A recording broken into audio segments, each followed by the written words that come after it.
తాకట్లో ఉన్న మీ బంగారాన్ని విడిపించి ఆ రోజు ఆన్లైన్ రేటుకి కొంటాం. Sharma gold company. నమస్తే, వెల్కమ్ టు సుమన్ టీవీ. ఇక్కడ స్క్రీన్లో కనిపిస్తున్న స్వీట్ పేరు ఏంటి అని అడిగితే టక్కున ఎవరైనా చెప్పేస్తారు మైసూర్ పాక్ అని.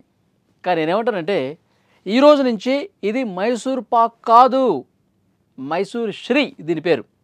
అందరం కూడా ఈసారి నుంచి మనం పిలిచేది మైసూర్ శ్రీ అని పిలవాలి.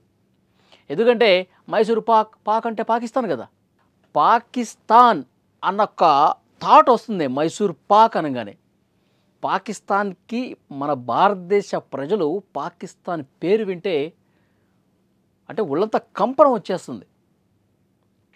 ఆ పాకిస్తాన్ అన్న పేరు వినిపిస్తే చాలు ఎక్కడ లేని కోపం వచ్చేస్తుంది.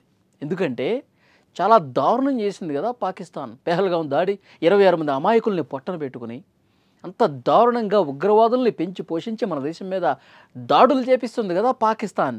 అలాంటి పాకిస్తాన్ పేరు ధ్వనించే పదాలు మనకెందుకు అనుకున్నాడు ఒక స్వీట్స్ షాప్ ఓనర్. రాజస్థాన్ రాష్ట్రం జైపూర్లో త్యోహార్ స్వీట్స్ అని ఒక ఫేమస్ స్వీట్ షాప్ ఉందండి. ఆ యజమానికి వచ్చినటువంటి ఆలోచన ఏంటంటే షాపులో మైసూర్ పాక్ ఇవ్వండి 1/2 కిలో, మైసూర్ పాక్ చివరిన పాక్ ఉంది కదా, ఆ పాక్ అన్న పదంతో 4-5 రకాల స్వీట్స్ ఉన్నాయి. ఆమ్ పాక్, మోతీ పాక్, గోండ్ పాక్, ఇట్లా స్వీట్ల పేర్లోనే ఉన్నాయి. అందరూ వచ్చి ఆమ్ పాక్ ఒక 1/2 కిలో, మైసూర్ పాక్ ఒక 1/2 కిలో. ఈ పాక్ ఈ పేరు విని చిర్రెత్తుకు వస్తుంది ఆయనకి. ఆ పనికిమాలిన పాకిస్తాన్ పేరు ధ్వనించేలా నా స్వీట్లు ఎందుకు ఉండాలి అని అనుకున్నాడు ఆయన. కాబట్టి ఆయనకు ఒక దేశభక్తి ఉంది కాబట్టి పాక్ ఉన్న ప్లేస్ మొత్తం కూడా ఆ పాక్ ఉన్న పదాన్ని తీసేసి శ్రీ అని యాడ్ చేశాడు.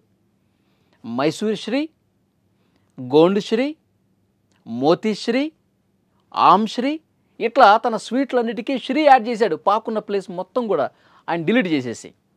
ఇది కదా నిజమైన దేశభక్తి. ఆ పాకిస్తాన్, ఆ ముష్కర మూకలు కలిగినటువంటి ఆ దేశం, ఆ పనికి మాలిన ఆ చెత్త దేశం పేరు నా స్వీట్లలో, నా స్వీట్స్ ఉన్నటువంటి ఆ పేర్లలో కనిపించకూడదు, వినిపించకూడదని చెప్పి భావించి దేశభక్తి కలిగినటువంటి అతను తన స్వీట్ పేర్లన్నీ మార్చేశాడు. ఇది కదా ఎంతో కొంత దేశభక్తిని మనం చూపించాలంటే అతను ఒక మాట అంటున్నాడు, సరిహద్దుల్లో ఉన్నటువంటి జవాన్లే కాదు దేశభక్తిని కలిగి ఉన్నది.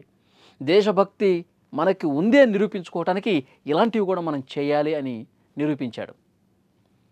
సో ఇక్కడ మనకి క్లియర్గా అర్థమవుతుంది పాక్ అన్న పేరుని తీసేశాడండి. అంటే యాక్చువల్గా ఇక్కడ ఒక మాట చెప్పుకోవాలి మనం.